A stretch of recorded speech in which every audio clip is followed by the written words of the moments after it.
this lecture, we focus on how to enhance natural ventilation by adopting some techniques or by providing some devices. First of all, when designing so as to profit as much as possible from the benefits of natural ventilation, both cross and stack, organization of the rooms plays an important role. There are cases in which it is difficult to provide adequate ventilation, even if the location is fairly windy. A first one is the case in low-rise, high-density settlements, where it is difficult to get good wind access because upwind buildings block breezes. A second situation occurs when conflict between the best orientation for shade and wind forces some protection to be favored.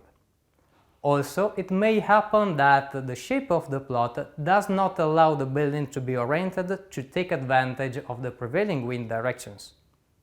In some countries, a traditional solution to this kind of problem is the wind catcher, a tower capable of capturing winds above the building, bringing in fresh air from outside. A prerequisite for using a wind catcher is that the site should experience winds with fairly good consistent speed. Wind catchers can be categorized in two groups: vernacular wind catcher and modern or commercial ones. The foundation of these types of wind catchers is almost the same. Wind catcher inlets, in order to rise above the layer of turbulence and drag, should be at least 2.4 meters above the height of the surrounding buildings and obstructions. When designing a new building, the size of the wind catcher opening required to achieve a given airflow rate can be determined from a graph as a percentage of floor area.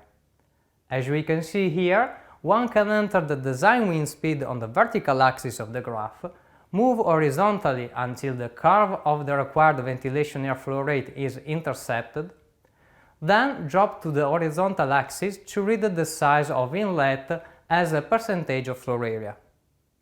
The graph is based on an incident wind angle of between 0, normal, and 40 degrees to the wind catcher opening. For wind catcher designs with openings in multiple directions, the openings in each direction should be sized to meet the airflow rate required. The inlet from a single direction should be no larger than the cross-sectional area of the tower, while operable windows used for outlet should be about twice as large as the inlets. Induced ventilation can be very effective in hot and humid climates, as well as in hot and dry climates. Ventilation can be induced in three ways. One way involves heating air in a restricted area through solar radiation, thus creating a temperature difference and causing air movements, as in solar chimneys.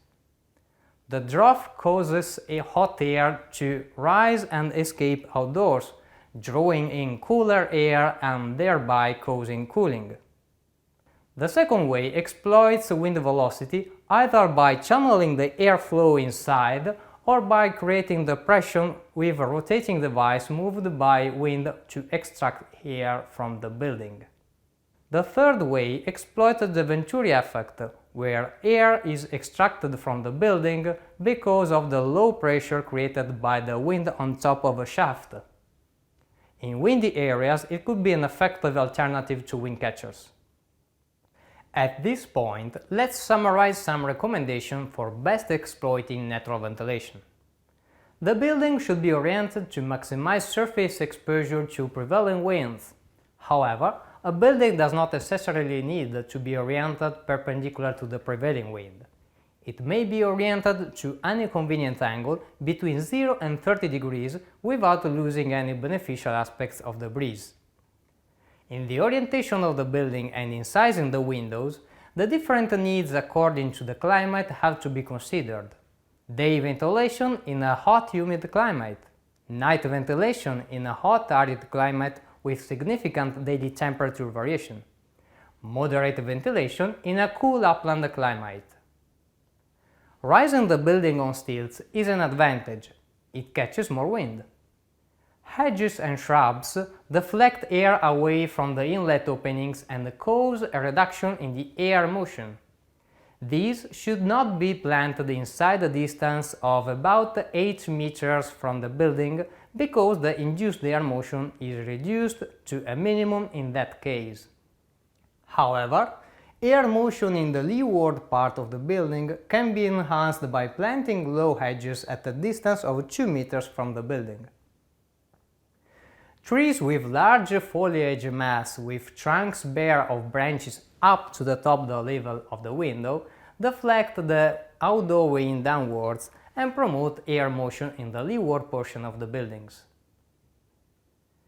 An effective cross-ventilation design must consider a limitation of the depth of the building to facilitate inward air flow from one facade and outward flow from the other. Architectural elements can be used to harness prevailing winds. Architectural features like wing walls, parapets can be used to create positive and negative pressure areas to induce cross-ventilation. Since air speed inside the space varies significantly depending on the location of openings, the most effective strategy is to provide staggered openings on opposite walls. Room width should be limited if openings cannot be provided in two walls. Large openings, doors and windows are an advantage if they are effectively protected from the penetration of solar radiation. Inlet and outlet openings at a high level would only clear the air at that level without producing any air movement at the level of the occupancy. Maximum air movement at a particular plane is achieved by keeping the seal height of the opening at 85% of the critical height, such as at the level. Greatest flow per unit area of openings is obtained by using inlet and outlet openings of nearly equal areas at the same level.